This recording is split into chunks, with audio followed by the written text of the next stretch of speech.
جو لوگ کہتے ہیں جناب کہ یہ پیر پکڑنے کی ضرورت کیا ہے، رومی کہتا ہے کہ یہ جسم آپ کا جو ہے نا، میرا آپ کا جتنے جسم یہ پھر رہے ہیں، یہ جتنے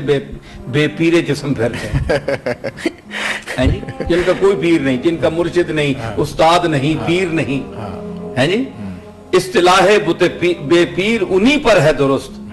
اصطلاح بت بے پیر اسی پر ہے درست، جس کا مرشد نہیں، استاد نہیں، پیر نہیں،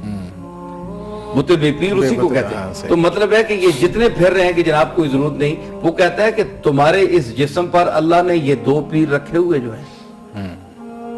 اتنے سے چھوٹے سے ہیں، یہ اگر آنکھ نہ ہو جسم پر تو اتنا دیو ہیکل انسان کسی گڑھے میں گرا ہوگا۔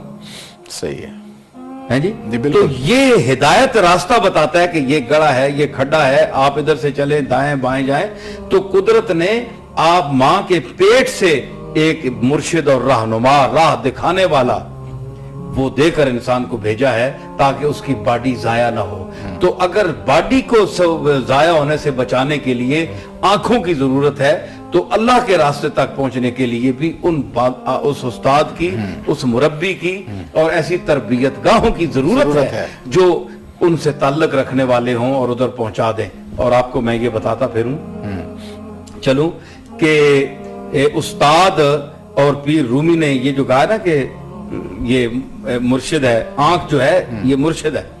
ایک اندھا ہے اس کی آنکھ ہی نہیں ہے، اب وہ کیا کرے گا؟ وہ عصا پکڑے گا،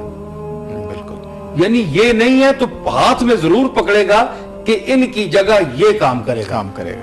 اندھا ہونے کے باوجود بھی اس کو رہنما کی ضرورت ہے، اندھے اسی لیے تو لکڑی پکڑتے ہیں۔ تو کم از کم جو اس کو بالکل ہی کہتے ہیں جناب کہ یہ چیز ہی کوئی نہیں ہے، فراڈ ہی کوئی نہیں ہے، تو پھر اندھے جو پکڑ کر ہاتھ میں پھرتے ہیں ان کو کہو نا تم فراڈی ہو، تو پھر وہ کہے گا کہ اللہ تعالیٰ تمہیں بھی اندھا کرے اور میں دعا کرتا میں بتاؤں گا پھر کہ تم عصا کے بغیر چل سکتے ہو کہ نہیں۔ یہ جو تمہارے پاس آنکھ کی نعمتیں ہیں ان کو پیر و مرشد سمجھو،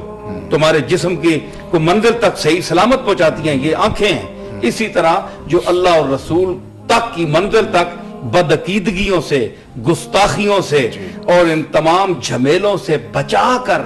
اس کی بارگاہ تک پہنچا دے، وہ پیر کامل ہوتا ہے۔ اس لیے پیر پکڑا جاتا ہے جس کو ہم غوث پاک پیر کہتے ہیں، معین الدین اجمیری کہتے ہیں، قطب الدین بختیار کاکی کہتے ہیں، بابا فرید کہتے ہیں، نظام الدین اولیاء کہتے ہیں، نصیر الدین چراغ دہلوی کہتے ہیں۔ تو ان پیروں کا فائدہ یہ ہے کہ جس طرح ہماری آنکھیں میں جو مثال دی ہے